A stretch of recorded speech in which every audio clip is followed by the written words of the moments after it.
Welcome to the Sleepy Bat. Tonight we're going somewhere cold, wild, and ancient. Because this isn't just a story about cavemen. It's about what life really felt like 30,000 years ago when every sunrise was survival, and every shadow could kill you.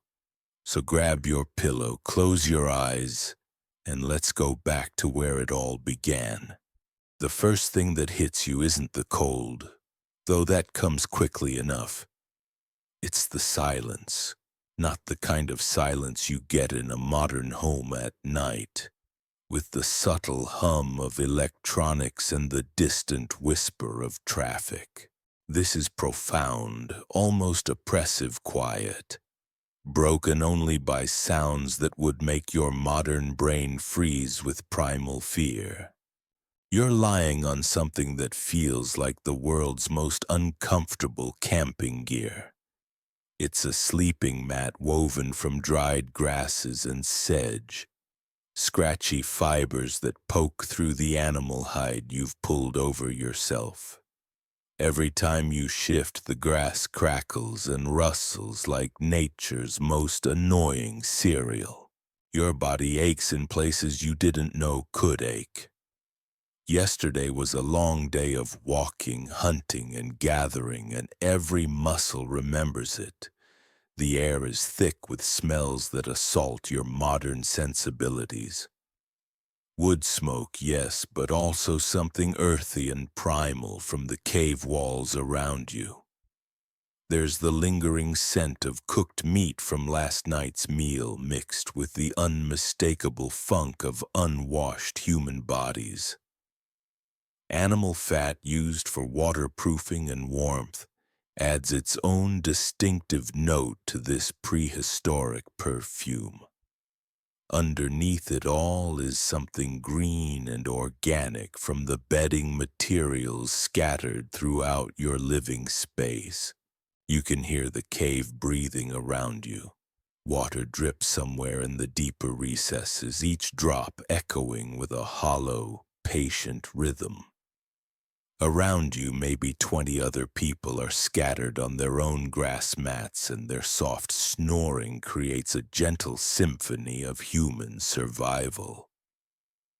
Someone's baby makes those tiny, unconscious sounds that babies have always made. A reminder that even in this harsh world, life continues. Outside the cave entrance, you catch the first hints of dawn. Bird calls that sound different from anything in the modern world, wilder and more varied. Something large moves through the brush beyond your shelter, and your newly awakened prehistoric instincts make you freeze and listen. Your body feels different. Lean muscle wraps around bones that have never known the softness of a desk chair or the comfort of a mattress. Your hands are calloused from constant tool use, scarred from a lifetime of working with stone and wood and fire. Your feet are tough as leather, but they still ache from yesterday's journey across rough terrain. Let me paint this picture more clearly. You're not some primitive grunt shuffling around in animal skins despite what popular culture might suggest. You're actually incredibly skilled, possessing knowledge that would put most modern humans to shame. You know the names and properties of hundreds of plants. You can track animals by reading signs most people couldn't see if their lives depended on it. And ironically, your life does depend on it. You can create fire from nothing but friction and tinder. You can craft stone tools sharper than surgical steel. You can read weather patterns by watching how birds fly and predict seasonal changes by observing subtle shifts in plant behavior. You're a walking encyclopedia of survival knowledge that took your people thousands of generations to accumulate. But here's the catch. You need every bit of that knowledge just to not die. This isn't a camping trip where you can pack up and go home if things get uncomfortable. This is life at its most fundamental level, where every decision could be the difference between seeing another sunrise or becoming food for something with bigger teeth than you. As you shift on your grass mat trying to find a position where something isn't poking into your ribs, you start to make out the shapes around you. Your family group is arranged in clusters throughout this main chamber of the cave. Your mate and children sleep close by, positioned for warmth and protection. Your parents, siblings, and cousins form their own family units, all within the protective circle of the central fire pit, the fire. In this world, fire isn't just useful, it's absolutely essential. Right now, it's nothing but a pile of glowing embers and gray ash. But those embers represent the difference between civilization and chaos. Someone during the night watch kept it alive, feeding it carefully selected pieces of wood to maintain the heat without wasting precious fuel. Starting a fire from scratch is genuinely difficult work, even when you know what you're doing. It requires the right materials, the right technique, and often a considerable amount of time and effort. So your people never let the fire die completely. There's always someone responsible for maintaining those life-giving embers, adding just enough fuel to keep the heat alive without squandering resources that might be needed for cooking or protection. You can smell the specific woods they've been burning. Oak and ash mostly, with some birch mixed in for quick ignition. Different woods serve different purposes, and your people know exactly which ones to use for cooking, for heat, for light, and for the various other needs that arise in daily life. Oak burns long and steady with good coals for cooking. Birch catches fire easily and produces that distinctive sweet smoke. Pine is excellent for starting fires, but too smoky for food preparation. Time to face another day in the Paleolithic world. You push yourself upright and immediately every joint in your body protests. Your hip pops with a sound that would send a modern person to a chiropractor. Your neck cracks like a branch in a windstorm. Welcome to life before ergonomic furniture, physical therapy, or really any understanding of joint health beyond, if it hurts, ignore it and keep working. Ilaba. Around you, other members of your band are beginning to stir. Someone yawns with that jaw-cracking intensity that seems to be contagious. Another person stretches and groans, the sound echoing slightly off the stone walls. The morning routine is always the same in this world. Fire first, everything else depends on having fire. You carefully get to your feet and the cave floor is shockingly cold against your bare soles. These caves maintain relatively stable temperatures throughout the year. Warmer than outside in winter, cooler in summer, but stone is still stone. Your feet have developed calluses thick as leather, but cold still penetrates through to remind you that winter in the Paleolithic world is not a season to take lightly. Walking toward the fire pit, you pass other members of your community who are also beginning their daily routines. Kessa, probably the most skilled plant gatherer in your group, is already sitting up and examining the stone tools she keeps beside her sleeping area. Brune, who serves as something like a leader, though such distinctions are fluid in your egalitarian society, is studying the fire and calculating what kind of wood to add. The fire pit itself is a masterpiece of practical engineering. It's built in a natural depression in the cave floor lined with carefully selected stones that absorb and reflect heat. The ground around it is worn smooth from countless generations of people sitting and working in this exact spot. You can see stains from thousands of meals, char marks from dropped embers, smooth patches where stone tools have been crafted for millennia. Brune acknowledges you with a nod as you approach. He's already selected thin, dry kindling, birch bark and fine twigs that will catch easily from the existing embers. Together you help arrange the wood in a careful structure, building up from the smallest pieces to create proper airflow for the flames.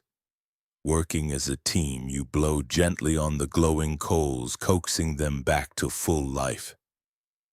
The red glow brightens and tiny flames begin to lick at the prepared tinder.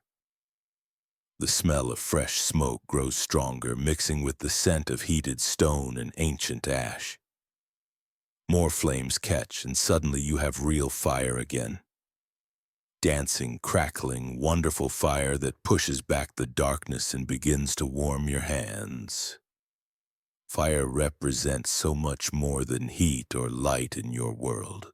Fire is protection from the creatures that hunt in darkness. Fire is the tool that makes food safe to eat and easier to digest.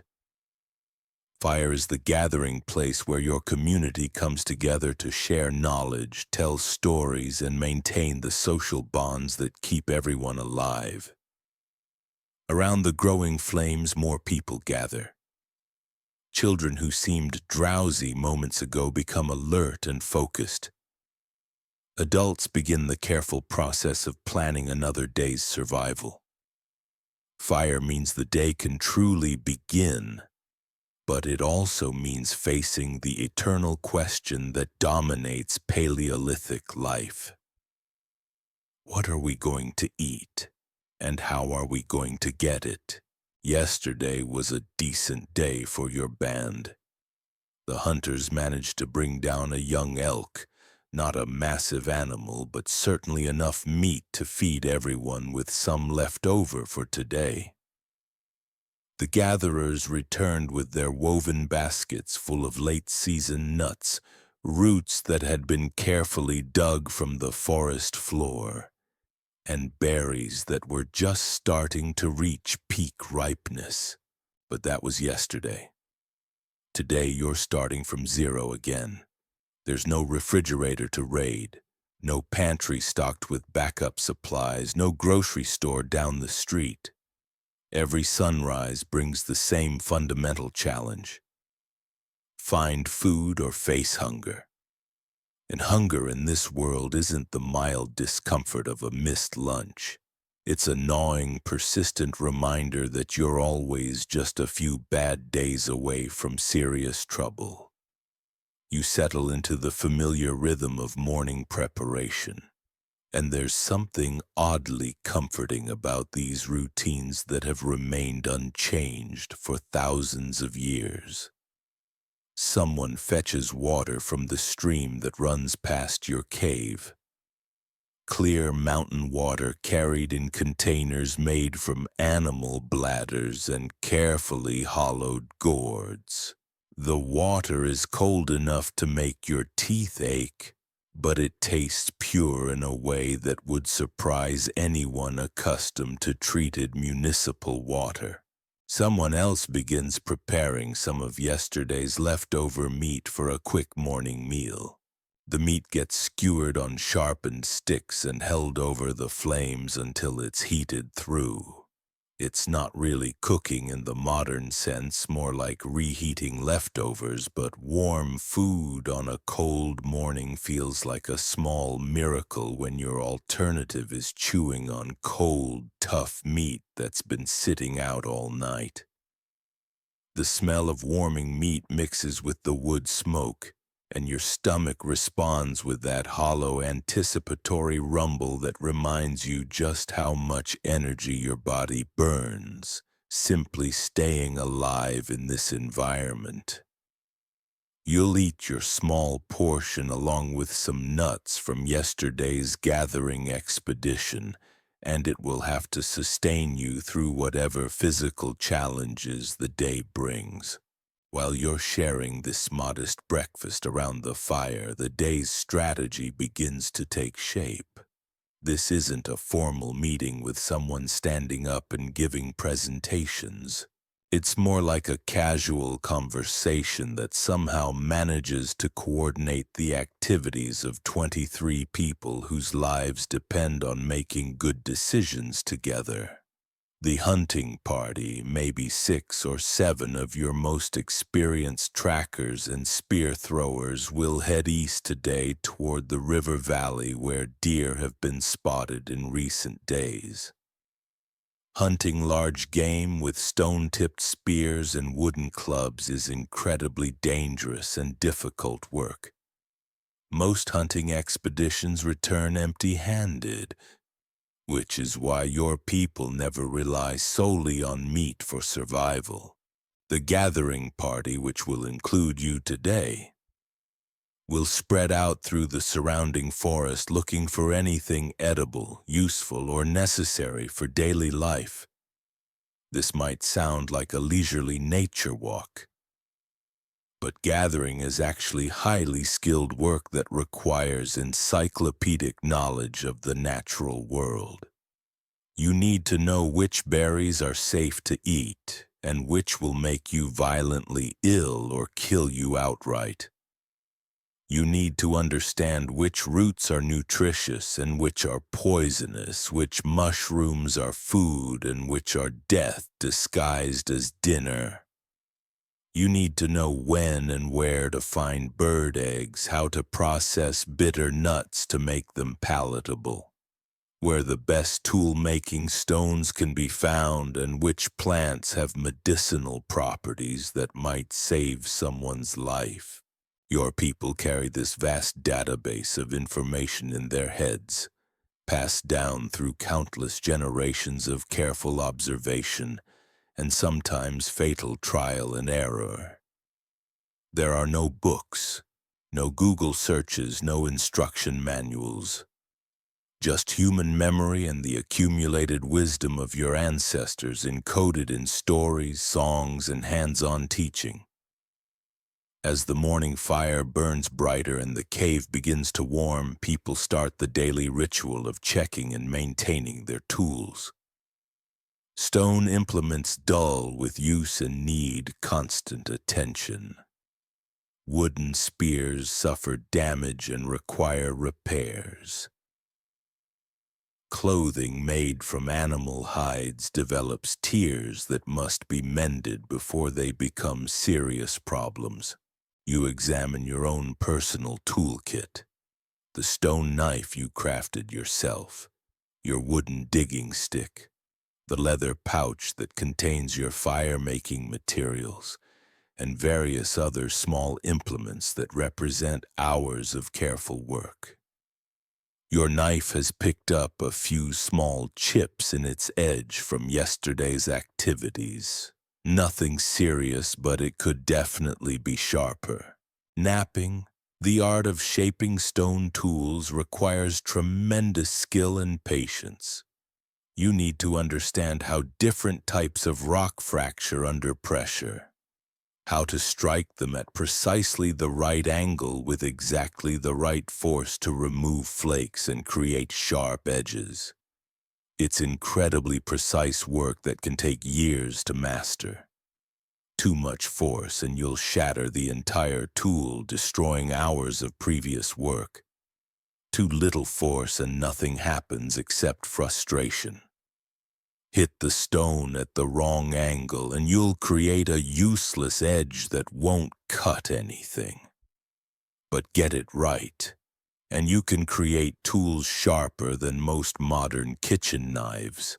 You settle into a comfortable position with your hammerstone and begin the meditative process of improving your blade. Each strike must be carefully calculated and precisely placed. The sound of stone striking stone rings through the cave as others work on their own implements, creating a rhythmic percussion that's been the soundtrack of human technological development for hundreds of thousands of years. Your knife responds well to the treatment, developing a keen edge that slices cleanly through a test piece of leather. This tool might be the difference between eating well today or going hungry. It might be what allows you to process plant materials that would otherwise be inedible, or defend yourself if something with teeth and claws takes an unwelcome interest in your activities.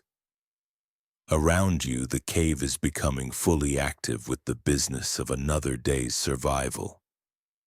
Children old enough to be helpful are busy with age-appropriate tasks, maintaining the fire, organizing sleeping areas, checking water containers for leaks or damage.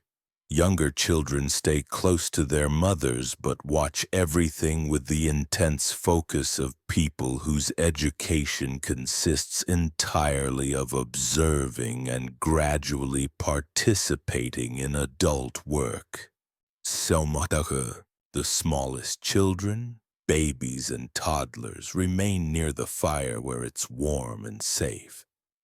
Their mothers manage to care for them while simultaneously preparing for the day's work, a level of multitasking that would challenge any modern parent.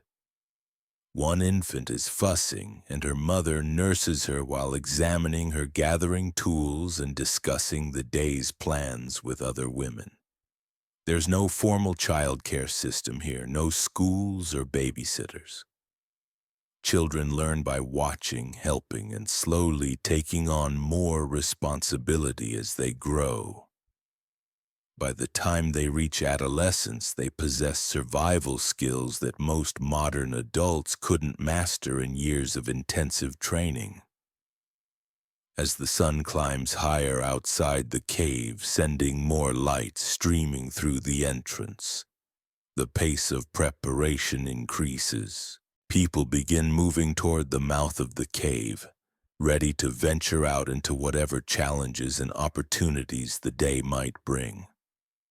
But before anyone steps outside, there's one more crucial morning ritual: reading the world beyond your shelter.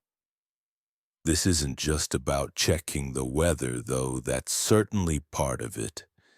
It's about gathering information that could mean the difference between a successful day and a dangerous one. Brune, along with two other experienced members of your band, approaches the cave entrance to assess conditions.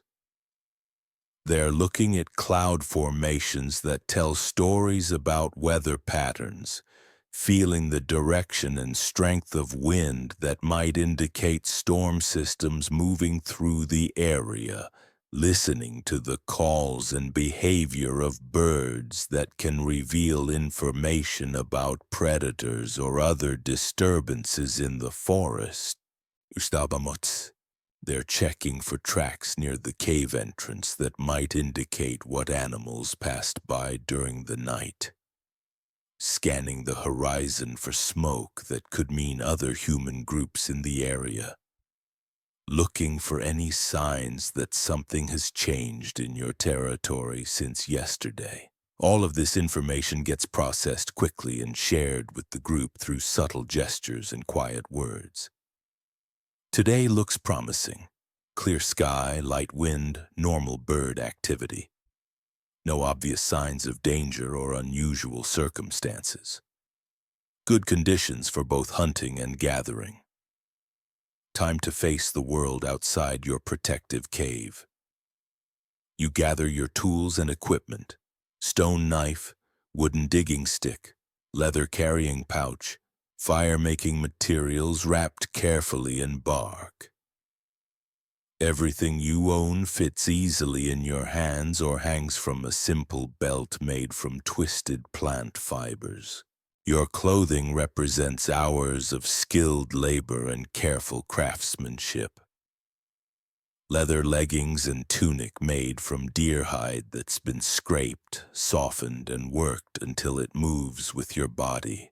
Soft leather boots stuffed with dried grass for insulation. A heavier fur cloak that can provide extra warmth if the weather turns cold. These aren't random animal skins thrown over your shoulders. They're carefully tailored garments sewn with sinew thread using bone needles, treated with animal fat to resist water, reinforced at stress points that take the most wear. Every piece serves multiple functions and represents a significant investment of time and skill. Standing at the cave entrance, looking out at the forest that stretches endlessly in every direction, you feel that familiar mixture of anticipation and anxiety that begins each day outside your shelter. The forest contains everything you need to survive, but it also contains everything that might kill you. Large predators that view humans as potential prey. Venomous snakes hiding in places where you might need to reach. Poisonous plants that look deceptively similar to edible ones. Fast-moving rivers that can sweep you away. Cliff edges hidden by undergrowth. Sudden weather changes that can trap you far from shelter. Getting lost means death. Getting injured far from help means death. 1,000 different ways to die, and only your accumulated knowledge, your finely honed skills, and the cooperation of your band to keep you alive. You take a deep breath of the morning air, and it fills your lungs with something that modern humans have never truly experienced. This is air that has never been touched by pollution, by industry, by the countless chemical processes that define contemporary life. It smells green and alive and impossibly complex, layers of scent that tell stories about the forest around you. There's the rich, earthy smell of decomposing leaves that have been building up on the forest floor for centuries. The clean, sharp scent of running water from streams that have never known industrial runoff. The green, growing smell of plants photosynthesizing in the early morning light. And underneath it all, the musk and warmth of animal life, creatures whose paths cross yours in this shared ecosystem. The sun feels different on your face as you step fully outside the cave, not filtered through windows or reflected off concrete and glass, but direct solar radiation that will warm your skin and provide the light you need for the day's work. No electricity, no artificial illumination, just the sun and moon and stars and the dancing flames of carefully tended fires. Your feet find the worn path that leads down from your cave toward the forest floor. This trail has been carved by generations of your people, making this same journey every day for hundreds of years. Your ancestors walked this exact route, and if you're fortunate and skilled, your descendants will follow it long after you're gone. The path itself tells stories if you know how to read them. Certain stones are worn smooth by countless footsteps. Depression in the earth marks spots where people regularly pause to rest or survey their surroundings. Branches are worn from hands gripping them for balance during steep sections.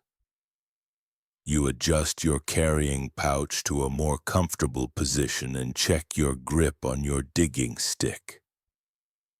The morning is young, but there's a full day of challenging work ahead. Time to discover what the forest has to offer, what dangers it might hide, and whether your skills and knowledge will prove sufficient for another day's survival. Behind you, the hunting party is making their final preparations, checking spear points for sharpness and secure attachment. discussing strategy in low voices, sharing the few precious arrows tipped with the finest stone points your group can produce. Hunting large game with primitive weapons requires not just skill and courage, but careful planning and flawless execution. Ahead of you, the gathering party spreads out through the forest with practiced efficiency. Eyes and ears alert for anything useful, anything dangerous, anything out of place that might indicate opportunity or threat. This is your world, your life, your reality. Moving through territory you know intimately, using skills passed down through countless generations, always balanced on the knife's edge between survival and catastrophe. The forest closes around you like a living entity, and every step takes you deeper into an environment that's simultaneously beautiful and terrifying. Ancient trees stretch toward a canopy so thick that morning light filters down in shifting beams and patches. Oak and ash and beech trees with trunks so massive it would take several people holding hands to encircle them. The understory is dense with smaller trees and shrubs, creating a complex maze of paths and obstacles.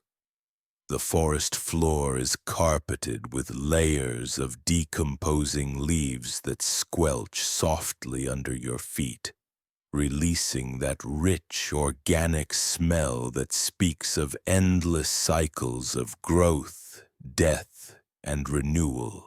The sounds around you create a symphony that no modern person has ever heard. Not just birds, though their calls echo everywhere through the trees, but dozens of different species creating a complex acoustic landscape. The rustle of small animals moving through undergrowth, the distant crack of branches falling somewhere in the forest's depths, wind moving through leaves in waves that you can actually hear approaching and passing overhead. Your gathering party spreads out as you walk, each person following their own path but staying within earshot of the others. You never go anywhere alone in this world. Being alone means being vulnerable to predators, to accidents, to getting lost. Solitary humans don't survive long in the Paleolithic world. Kessa, who's probably the most knowledgeable plant identifier in your group, calls out softly from about 30 feet to your left. She's found something. You angle toward her voice, pushing through a thicket of hazelnut bushes that catch at your leather clothing and scratch at any exposed skin. She's kneeling beside a cluster of plants with broad, heart-shaped leaves and small white flowers. "Wild garlic," she says, and the satisfaction in her voice is obvious. This is an excellent find, not just food but medicine as well. Wild garlic can help fight infections, and it adds precious flavor to meals that might otherwise be bland and unappetizing. Together you carefully dig up several of the bulbs using your wooden digging sticks. These tools are elegantly simple but remarkably effective. Hardwood sticks about the length of your arm, sharpened to a point and hardened in fire. They're perfect for extracting roots and tubers without damaging them. Essential implements for anyone who gathers wild plant foods. The bulbs come up easily in the soft forest soil. They're small, about the size of your thumb, with papery white skin and that unmistakable sharp smell of garlic. Kessa rubs one clean and bites into it, chewing thoughtfully. "Good," she pronounces. "Strong. These will keep well and add value to tonight's meal." You wrap the bulbs carefully in a piece of soft leather and tuck them into your carrying pouch. So far, the day is off to a promising start. Your group continues deeper into the forest, following animal trails and paths that your people have used for generations. Every few hundred yards, someone discovers something worth collecting. Nuts from hazelnut bushes that are just beginning to drop their autumn harvest. Berries that are reaching peak ripeness, sweet and full of the sugars your body craves. Wild mushrooms growing on rotting logs, but only the varieties that experienced gatherers know are safe to eat. The knowledge required for this work is staggering. You need to understand hundreds of different plants, their seasons, their habitats, their uses, their preparation methods. Some plants are only edible at certain times of year. Others require complex processing to remove natural toxins. Still others look almost identical to poisonous varieties but have subtle differences that can mean the difference between a nutritious meal and a horrible death. Consider mushrooms. There are dozens of edible varieties growing in your forest, but also several that will kill you in extremely unpleasant ways. The difference between food and poison might be the color of the spores under the cap, or the way the stem breaks when bent, or the smell when the mushroom is crushed. Your people have been learning these distinctions for thousands of years, passing the knowledge down through careful teaching and close observation. No one gathers plants alone until they've spent years learning from experts. Even now, experienced as you are, you still check with others when you find something unusual or questionable. The sun climbs higher as your group works its way through the forest, and you can feel the day beginning to warm. The morning chill is lifting, and steady walking is starting to generate pleasant warmth under your leather clothing. You adjust your carrying pouch and keep moving, always alert for the next opportunity. About an hour into the expedition, Toma calls out from near a stream bank. His voice carries that particular excitement that means he's discovered something really valuable. You push through the undergrowth toward the sound, and what you see makes you smile with genuine pleasure. Wild honey. High up in an old oak tree, maybe 20 feet off the ground, there's a dark opening in the trunk where a colony of wild bees has established their home. You can see them coming and going, and that sweet scent of honey is faint but unmistakable on the morning breeze. Honey is like winning the prehistoric lottery. It's concentrated energy, pure sugars that your body can use immediately and efficiently. It keeps well without spoiling, has medicinal properties, and tastes absolutely incredible when your normal diet consists primarily of meat, nuts, and whatever vegetables you can find. But getting honey is dangerous, skilled work. The plan develops quickly among your group. Toma, who's the most accomplished climber, volunteers to go up the tree. You'll build a fire at the base and create smoke to calm the bees. Someone else prepares containers to hold the precious honeycomb. Everyone else stays ready to run if things go badly. Wild bees are not domestic creatures. They will defend their hive aggressively, and bee stings can be genuinely dangerous if you receive enough of them. People have died attempting to collect honey, but the potential reward makes the risk worthwhile for experienced gatherers who know what they're doing. You help gather dry wood and tinder while others search for the right kind of green leaves to create heavy white smoke. The fire needs to produce lots of smoke without too much flame. You want to calm the bees, not burn down their tree or hurt the colony that might provide honey again in the future. The fire catches quickly, and soon you have thick smoke rolling up toward the bee tree.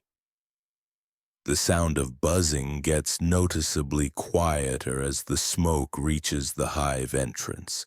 Bees evolved alongside forest fires, and smoke triggers their instinct to gorge themselves on honey and prepare to abandon the hive if necessary. When they're focused on eating, they're much less likely to attack intruders. Toma strips off most of his clothing to minimize places where angry bees might get trapped, then begins his careful ascent of the oak tree. He moves with the fluid confidence of someone who learned to climb before he could walk properly, finding handholds and footholds that are barely visible from the ground. Watching him work reminds you of just how physically capable your people are. No gyms, no structured exercise programs, but everyone develops lean functional strength and remarkable flexibility from a lifetime of this kind of activity.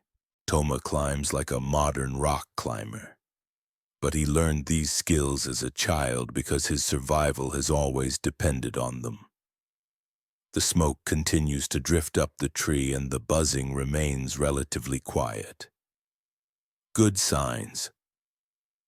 Toma reaches the level of the hive and begins carefully working his hand into the dark opening. He's feeling for sections of honeycomb that can be removed without destroying the entire colony. Your people understand sustainable harvesting. Take everything, and you eliminate future opportunities. Leave enough honey and bees, and the colony will rebuild, providing resources again in seasons to come. It's a delicate balance that requires experience and restraint. A few bees spiral around Toma, but they seem more confused than aggressive. The smoke is doing its job effectively. His arm disappears into the tree trunk up to the elbow, and his face shows intense concentration as he feels around inside the hive structure. Then his expression changes to satisfaction. He's located good comb. Slowly and carefully he extracts his arm from the tree. In his hand is a chunk of honeycomb about the size of your fist, golden and dripping with thick amber honey. Even from the ground you can smell the incredible sweetness. He tosses the comb down to waiting hands, then reaches back into the hive for more. 3 careful extractions yield 3 precious pieces of comb, and then he judges it's time to stop. Take too much and you destroy the colony. Take just the right amount and they'll recover and provide honey again. Toma scrambles down the tree with the same skill he showed climbing up, dropping the last few feet to land lightly on the forest floor. A few bee stings on his arms and shoulders, but nothing serious. He's grinning with the satisfaction of a job completed successfully. The honeycomb is absolutely gorgeous. Hexagonal wax cells filled with honey so pure and concentrated it seems to glow in the dappled forest light. You can't resist breaking off a small piece and placing it in your mouth. The sweetness explodes across your tongue like nothing in the modern world could replicate. This isn't processed sugar or corn syrup. This is pure honey created by bees from the nectar of wildflowers. Complex and floral and intensely sweet. Your body responds immediately with that surge of energy that comes from natural sugars entering your bloodstream. You close your eyes for a moment, savoring the taste. Honey like this was the sweetest substance available to humans for tens of thousands of years. No chocolate, no candy, no desserts, just this golden treasure pulled from tree hollows by brave climbers willing to face angry bees for a taste of paradise. The honeycomb gets carefully wrapped and packed in leather containers. This is wealth that will be shared with your entire band back at the cave. Children will receive small pieces as special treats. Adults will use it to make other foods more palatable. Some will be saved for winter when every calorie becomes precious. Your gathering party continues through the forest, energized by the successful honey collection.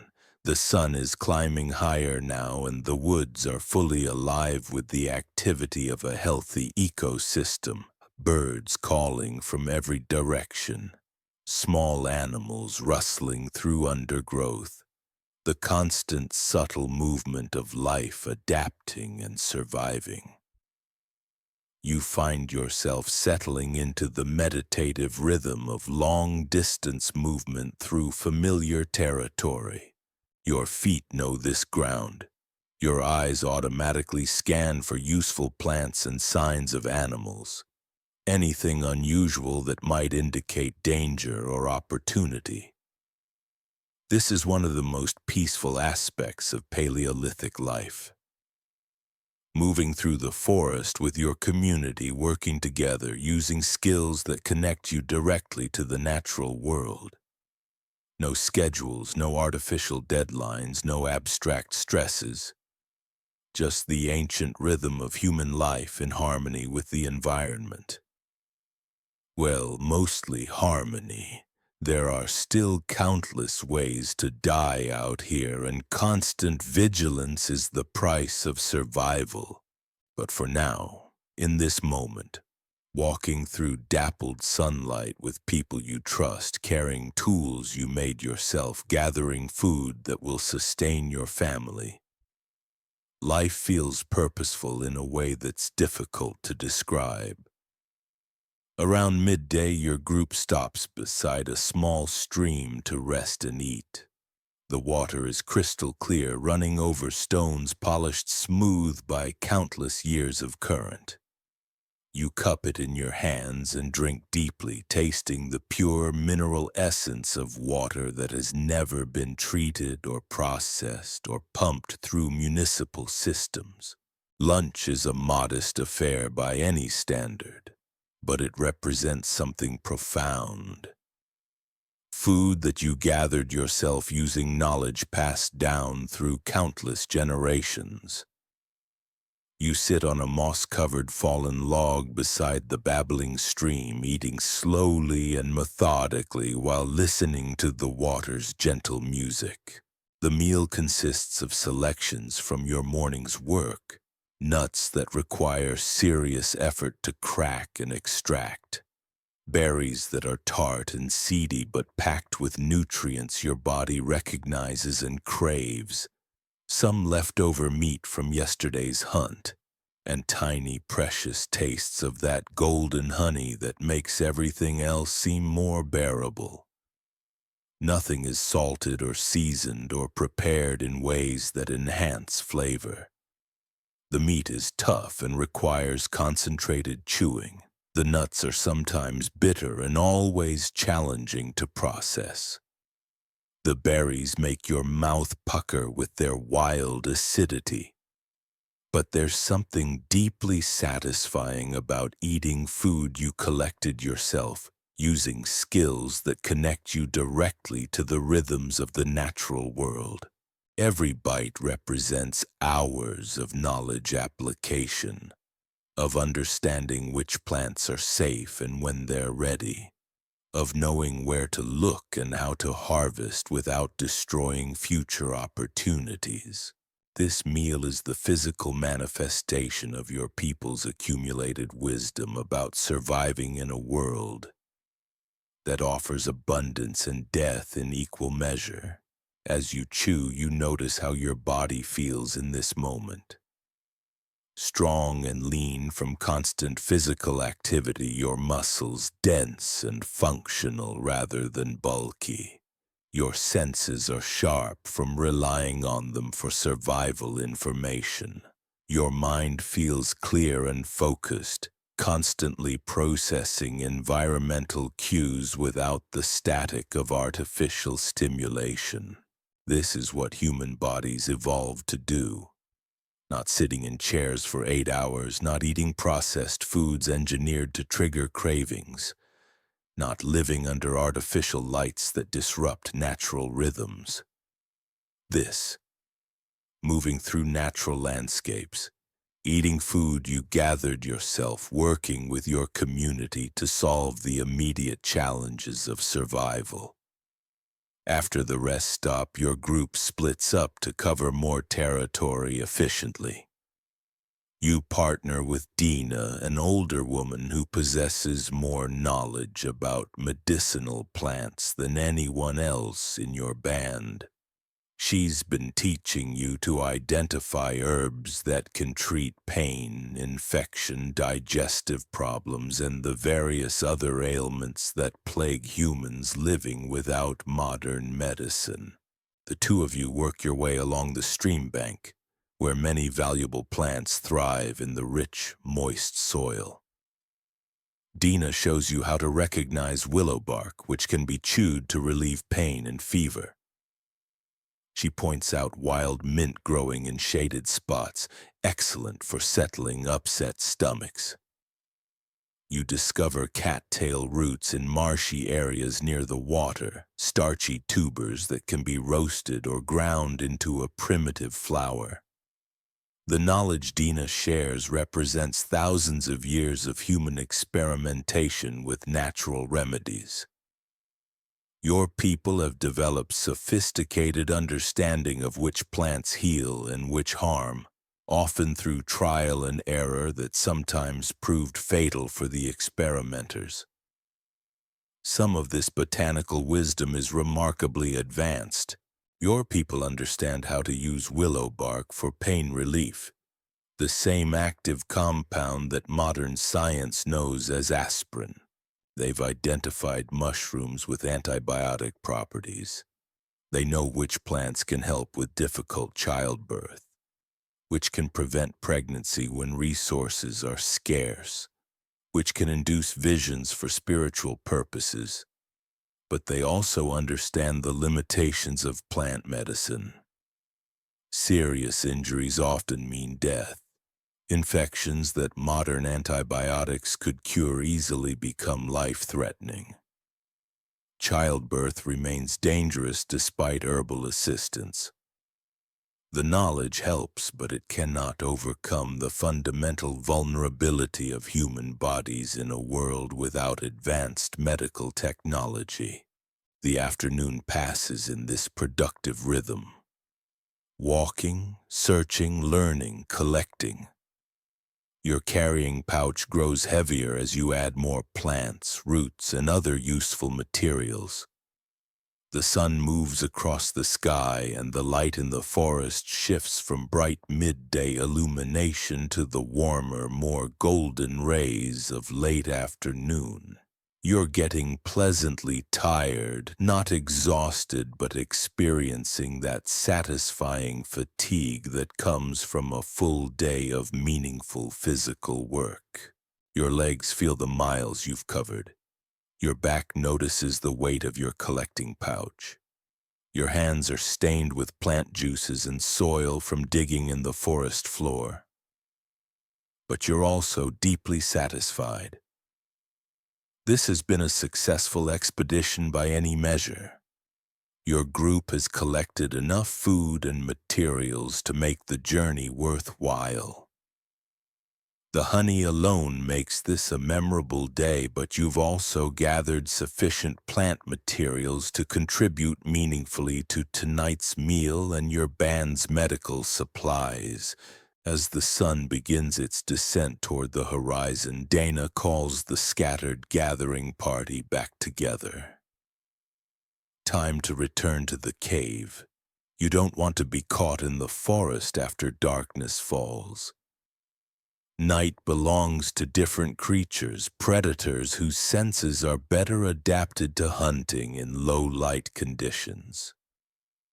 The return journey follows a different route than your morning path. Your people never travel the same way twice if they can avoid it. Predictable routes make you vulnerable to ambush by hostile human groups, and they also mean missing opportunities to discover new resources or observe changes in your territory. This path takes you through a section of forest dominated by massive beech trees, their smooth gray bark rising like natural pillars into the canopy above.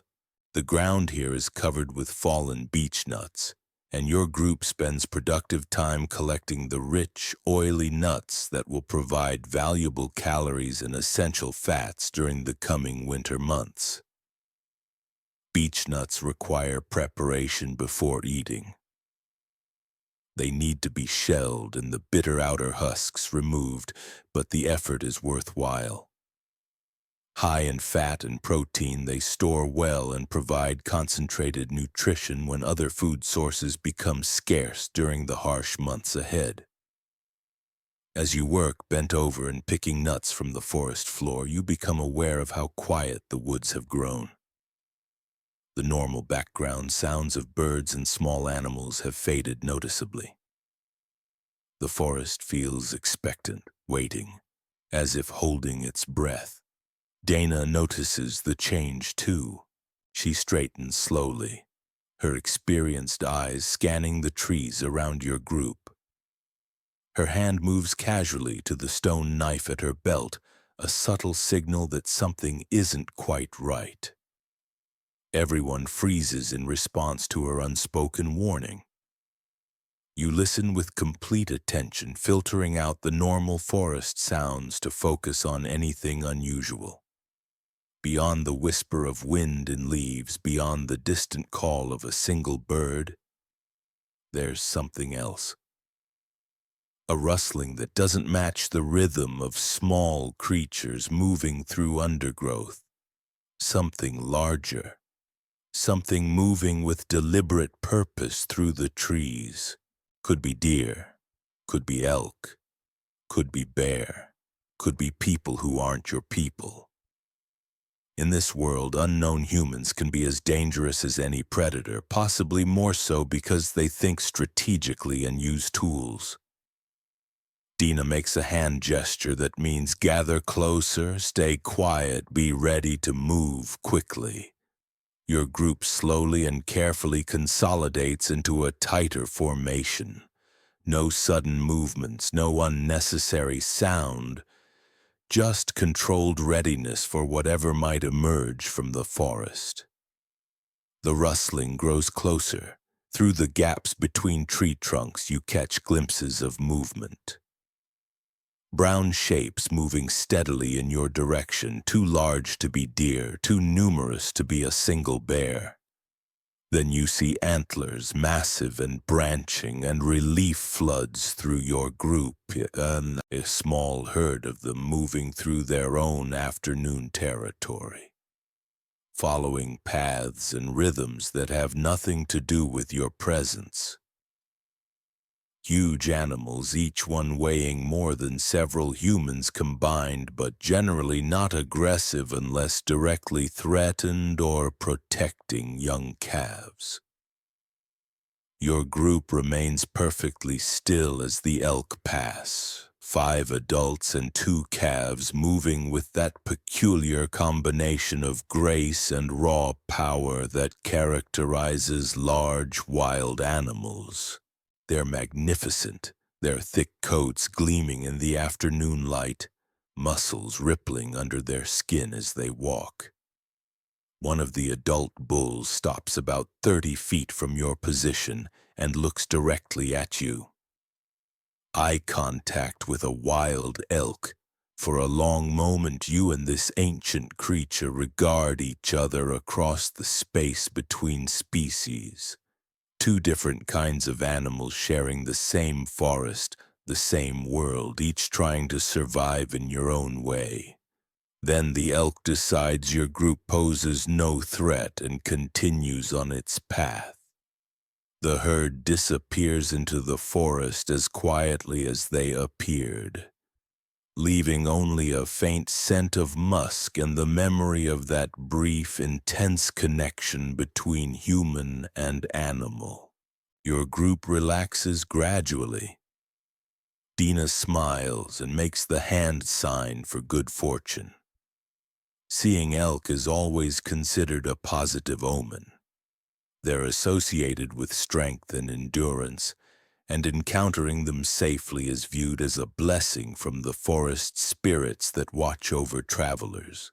You finish collecting beech nuts and continue your homeward journey. The sun is definitely lower now, and the light in the forest is taking on that golden quality of late afternoon that signals the approaching end of another day. Time to increase your pace slightly. You want to reach the cave before the forest transitions from day to night. The path climbs gradually as you approach your home territory. The cave is positioned on higher ground for excellent reasons. Better visibility of the surrounding area, easier to defend against both human and animal threats, and less likely to flood during heavy rains that can turn streams into torrents. Your legs feel the incline as you climb, but it's a familiar burn that tells you home is near. You've made this walk thousands of times in all seasons and weather conditions. The route is embedded in your muscle memory, your feet finding the smoothest stones and safest footing almost automatically. As you crest the final hill before your destination, you catch the first scent of wood smoke on the evening breeze. The hunters must have returned already, and someone has built up the fire in preparation for the night. Good. Fire means warmth, cooking, and the comfortable gathering place where your band comes together at the end of each day. You can also smell cooking meat, rich and savory aromas that make your mouth water and your stomach rumble with anticipation. The hunters were successful today. There will be fresh meat tonight to complement everything your gathering party collected during the day's expedition. The cave entrance becomes visible through the trees, and you can see people moving around the fire pit. Children playing in the safe area near the cave mouth, their laughter echoing off the stone walls.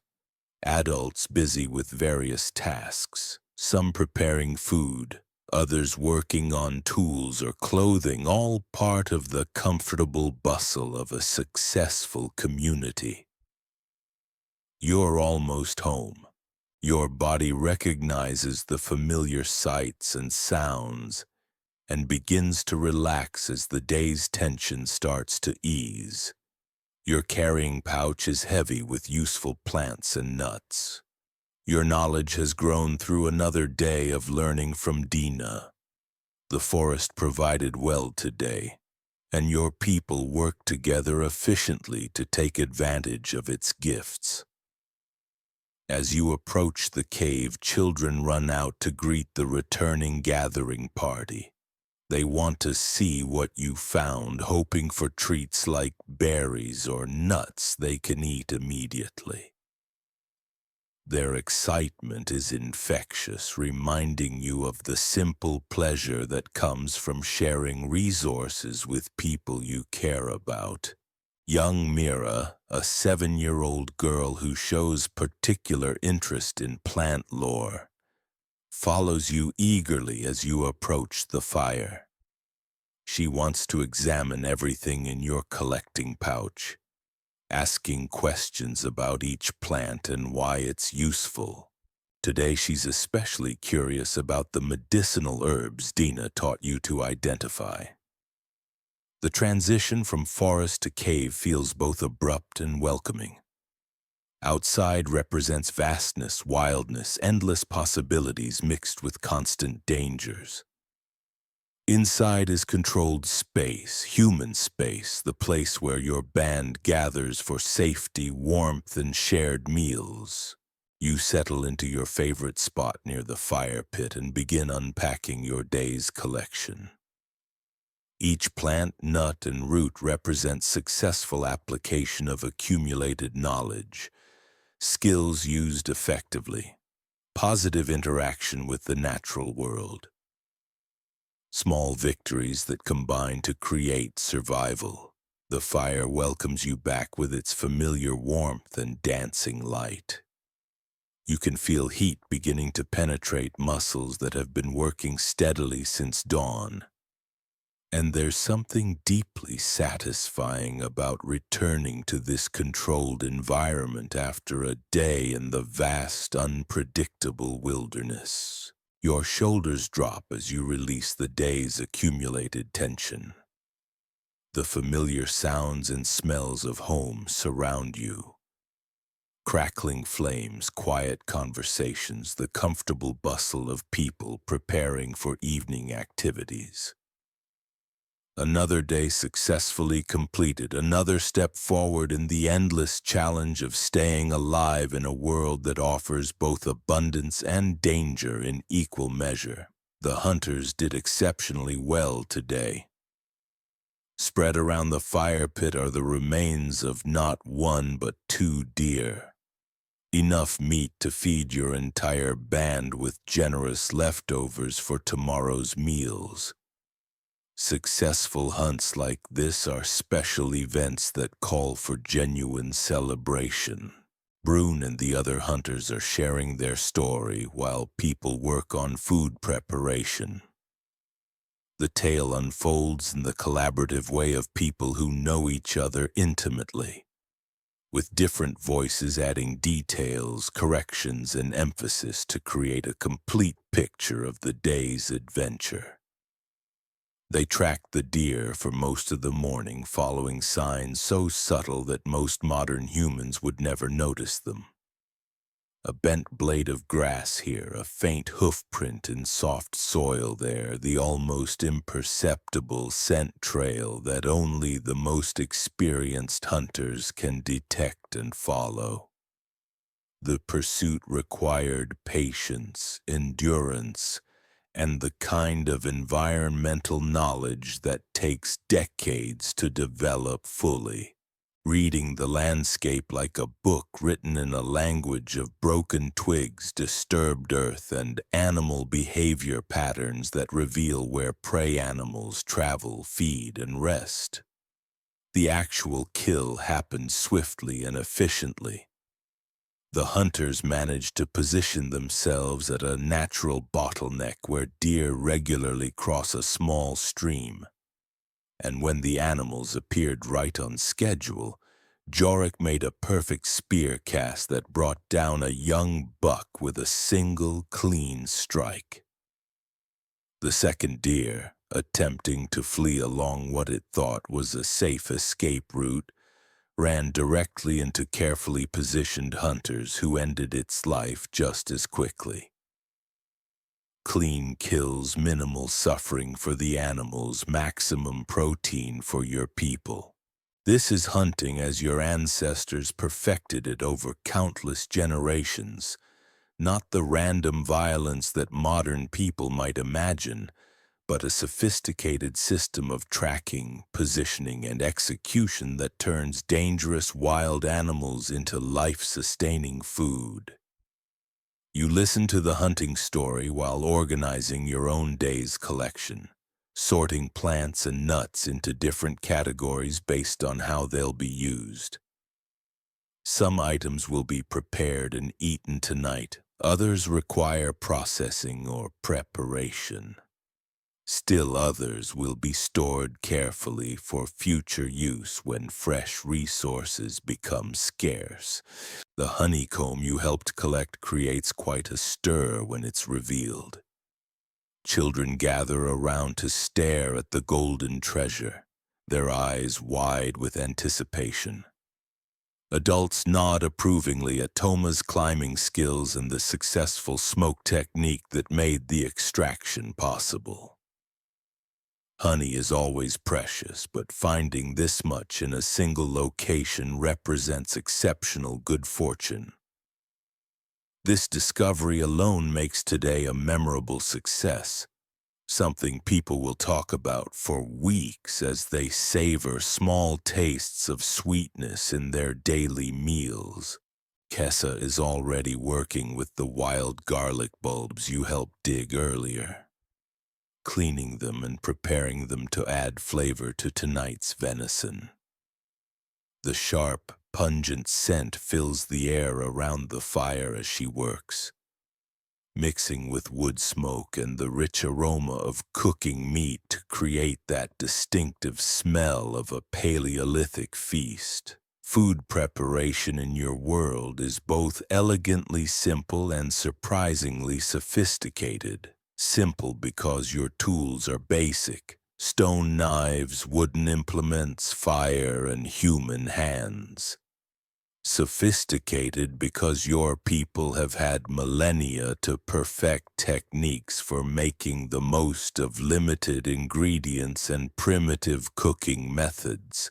The deer meat is being prepared using several different approaches that showcase the ingenuity of your culinary traditions.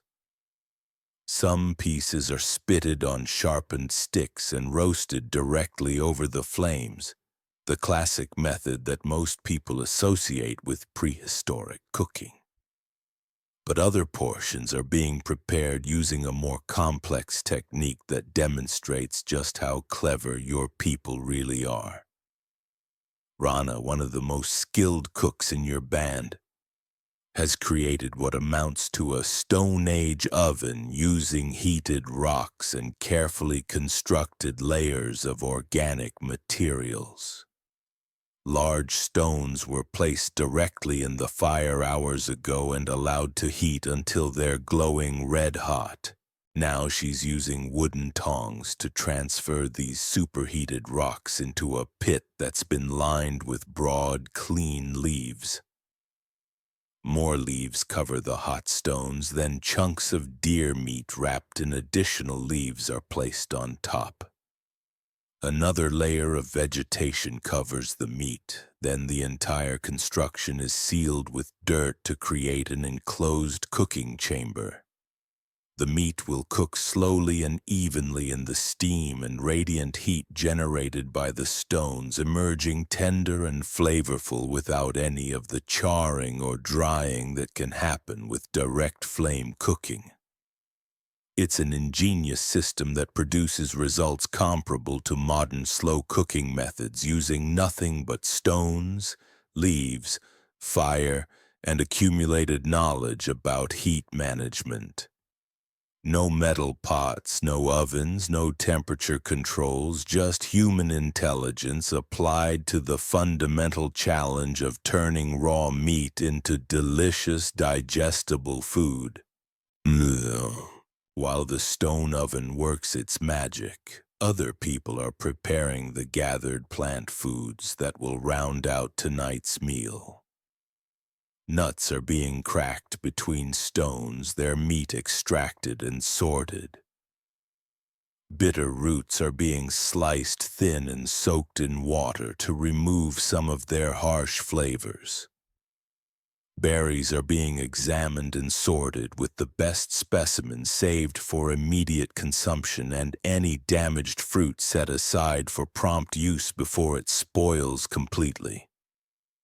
Everything gets used, nothing is wasted, because in this world resources are too precious to squander.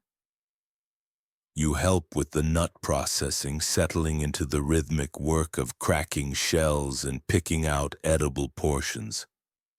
It's meditative, repetitive labor that allows your mind to wander while your hands stay busy.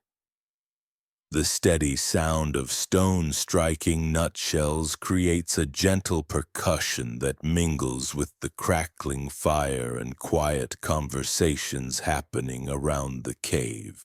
Your body feels pleasantly tired from the day's activities.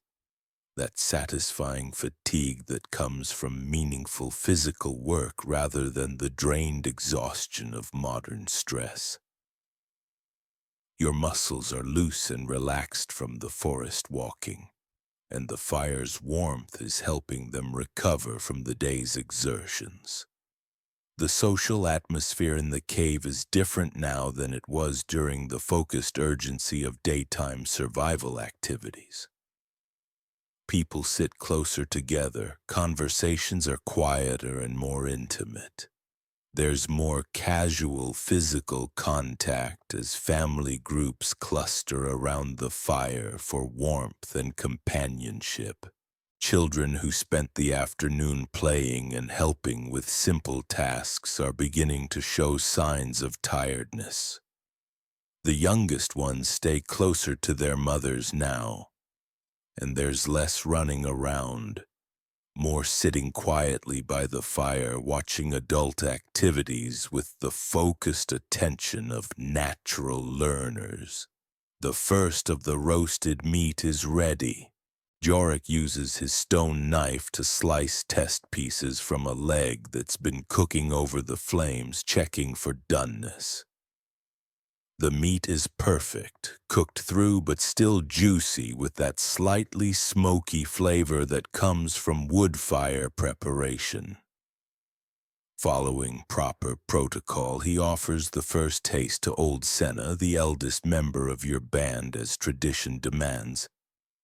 She chews thoughtfully, nods her approval, and gestures for the meal to begin. This simple ritual acknowledges respect for age and experience while ensuring that the most vulnerable members of your community eat first. The meal unfolds in a relaxed, unhurried way that allows for conversation and social bonding. People eat methodically, savoring each bite, knowing that food like this represents hours of skilled work and considerable good fortune. The venison is rich and satisfying in ways that modern farm-raised meat rarely matches. Wild game has different texture, more complex flavor, a density of nutrition that comes from animals that lived active lives in natural environments. Every bite provides immediate satisfaction for hunger while also representing security against tomorrow's uncertainty. The fat is particularly valuable. Modern people often avoid fat, but in your world it's concentrated energy that your body craves and needs. The layer of fat under the deer's skin, the marrow hidden in bones, the rich deposits around internal organs, all of it is consumed eagerly by people whose bodies understand that fat equals survival. As you chew slowly and thoroughly, you notice how the cave's atmosphere continues to shift toward evening mode. The urgent alertness required for daytime survival in the wilderness is giving way to something calmer, more contemplative, more social. Conversations become quieter and more intimate as people share the day's experiences and begin the gradual transition toward night. The fire burns steadily, but someone occasionally adds wood to maintain the warmth and light that define your evening gathering space. The stone oven is opened for the second course, and the meat that emerges is incredibly tender, practically falling apart at the touch of a wooden utensil.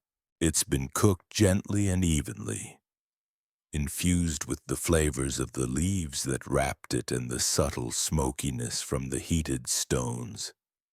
Everyone receives a portion of the slow-cooked venison, and the difference in texture and flavor from the flame-roasted meat is remarkable. Your people understand that variety in food preparation isn't just about taste, it's about nutrition. Different cooking methods preserve different nutrients and make various components of food more digestible. While people enjoy the feast, leftover raw meat is being prepared for preservation. Some will be cut into thin strips and hung near the fire to dry into jerky. Other pieces will be rendered for their fat, which can be used for waterproofing medicine and preserving other foods. Nothing from the successful hunt will be wasted. Bones will be cracked tomorrow to extract nutritious marrow. Hides are already being prepared for processing into leather. Sinew will be saved for sewing thread. Even hooves and antlers have uses in tool-making and decoration. As the meal continues, the atmosphere in the cave becomes increasingly relaxed and social. This is when stories get told, when knowledge gets passed down through generations, when the bonds that hold your community together are reinforced and strengthened. Old Senna begins sharing a story that everyone has heard before but never minds hearing again. It's about the terrible winter when she was young, when snow was so deep that hunting became impossible for weeks, and the band survived by eating cached supplies and gathered materials that had been carefully stored in hidden locations. The story serves multiple purposes beyond entertainment. It's education disguised as narrative, teaching younger members of the band about resource management, preparation for hard times, the importance of planning ahead and not consuming everything immediately when times are good. You lean back against the cave wall and let Senna's familiar voice wash over you, her words carrying the weight of lived experience and hard-won wisdom. These oral traditions are how your people preserve knowledge across generations, encoding survival information in memorable stories that get repeated around fires just like this one. The fire burns lower as evening deepens, but it's carefully maintained to provide warmth and light throughout the night. Someone will always be responsible for monitoring the flames, adding fuel when necessary, ensuring that this most precious resource never dies completely. Children are getting sleepy now. The youngest ones already carried to their sleeping areas on soft grass mats positioned close to the fire for warmth, but far enough away to be safe. Their mothers sing quiet lullabies while nursing or simply holding them close. Ancient melodies that have soothed children to sleep for countless generations.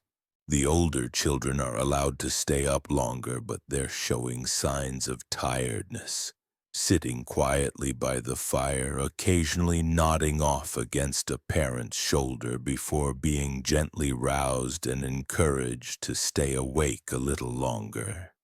You feel your own energy settling into evening mode, that natural transition from the focused alertness of daytime survival to the calmer, more reflective state that prepares your mind and body for rest.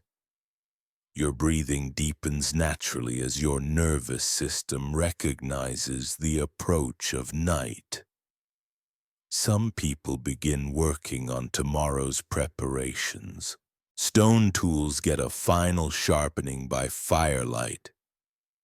Clothing receives quick repairs using bone needles and sinew thread.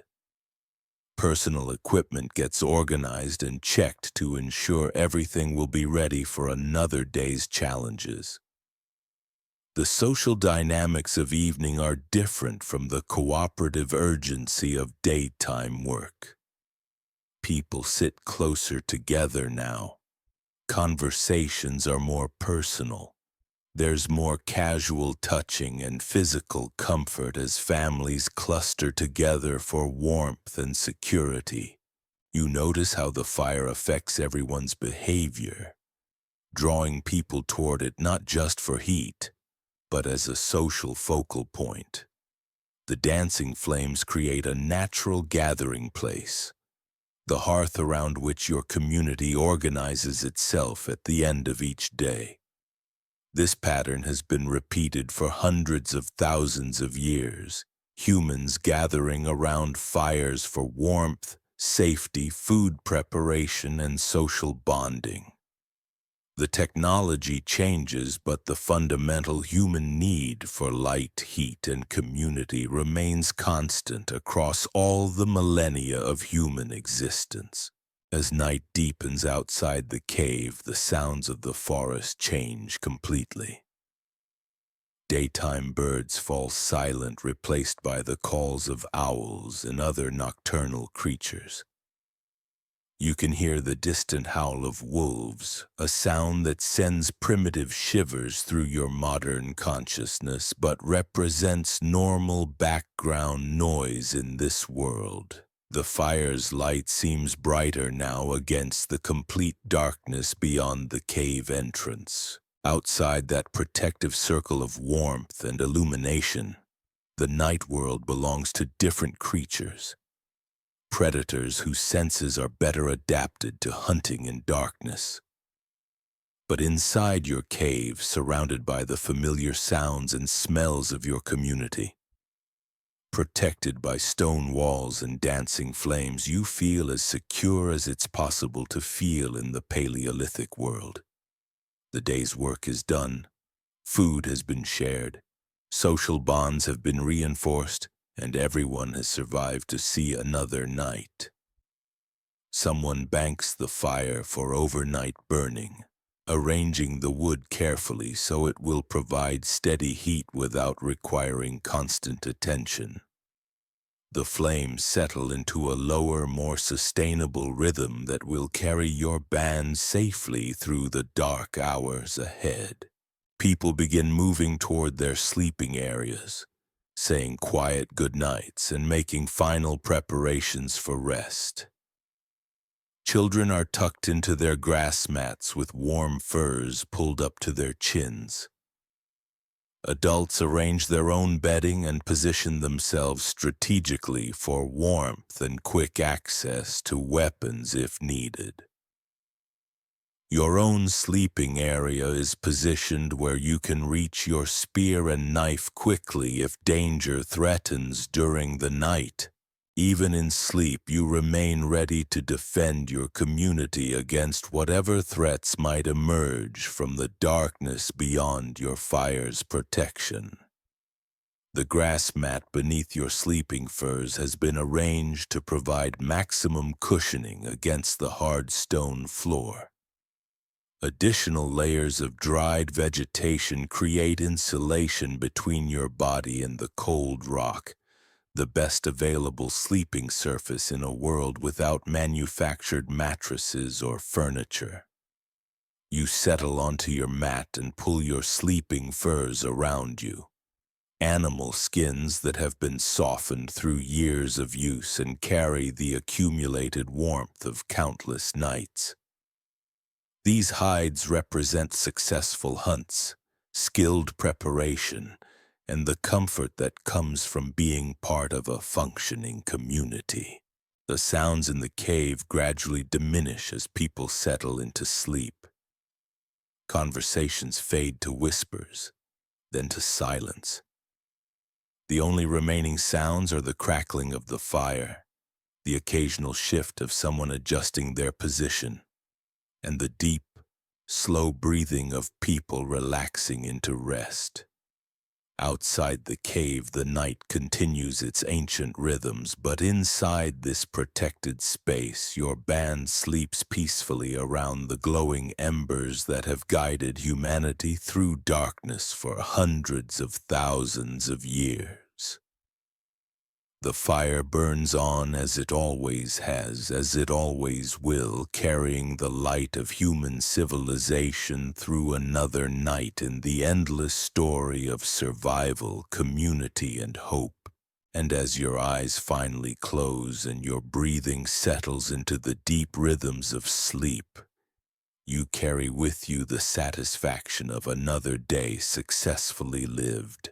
Another step forward in the great human adventure of learning what it means to be truly alive in a world both beautiful and dangerous, where every sunrise is a gift and every sunset a promise that tomorrow, if you're skilled and fortunate and careful, you might just get to do it all again.